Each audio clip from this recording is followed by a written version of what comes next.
আগামী ২৭ ও ২৮ মার্চে বেইজিংয়ের বাও forum for Asia BF এর সম্মেলনের অতিথি হিসেবে প্রধান উপদেষ্টা ডক্টর মোহাম্মদ ইউনূসকে আমন্ত্রণ জানিয়েছে চীন। তবে সম্মেলনে যোগ দেওয়ার ব্যাপারে এখনো কোনো সিদ্ধান্ত নেয়নি বাংলাদেশ। বিশেষজ্ঞরা বলছে, বৈশ্বিক অর্থনীতির প্রতিযোগিতা এবং মূল্যস্ফীতি কমাতের জন্য চীন এদেশের অন্যতম সহযোগী হলেও বাংলাদেশের স্বাধীনতা দিবসের সময়ে প্রধান উপদেষ্টার সফরের প্রস্তুতি সম্ভব হবে কিনা সেটাই দেখার বিষয়। আরও জানাচ্ছেন শাহরিয়ার বাঁধন।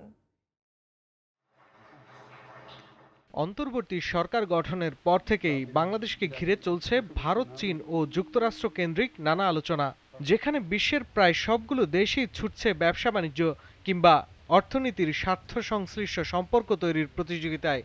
সেখানে বাংলাদেশও মেলাচ্ছে নানা সমীকরণ। যদিও বাংলাদেশের পক্ষ থেকে বারবারই বিষয়টি স্পষ্ট করে বলা হয়েছে, সম্পর্কের রসায়নে তিন দেশকেই সমান তালে গুরুত্ব দিচ্ছে সরকার। ভারত, চীন এবং মার্কিন যুক্তরাষ্ট্র তিনটি দেশের সাথে সম্পর্ক আমাদের জন্য গুরুত্বপূর্ণ এবং আমরা অবশ্যই একটা ব্যালেন্সড রিলেশন মেনটেন করব।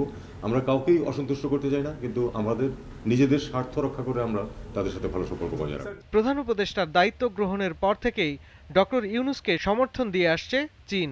সেই ধারাবাহিকতায় এবার তাকে বিশেষ বিমান পাঠিয়ে বেইজিংয়ে বাও ফোরাম ফর এশিয়া বিএফএ সম্মেলনে নিতে আগ্রহীও তারা।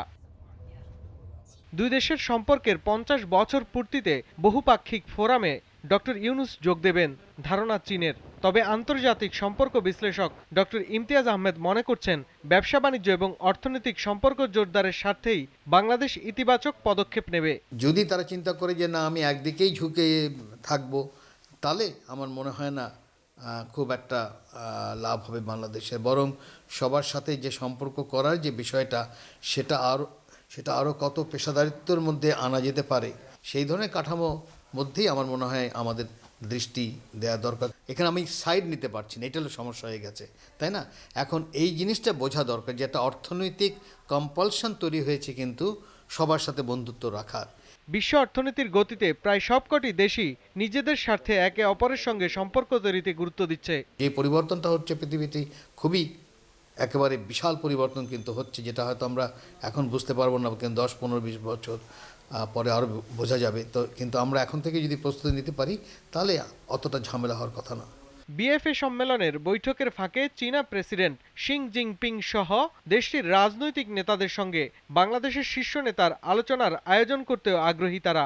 তবে সময় স্বল্পতার কারণে এই সফর নিয়েও সন্দিহান ঢাকা। শাহরিয়ার বাঁধন, জিটিভি নিউজ, ঢাকা।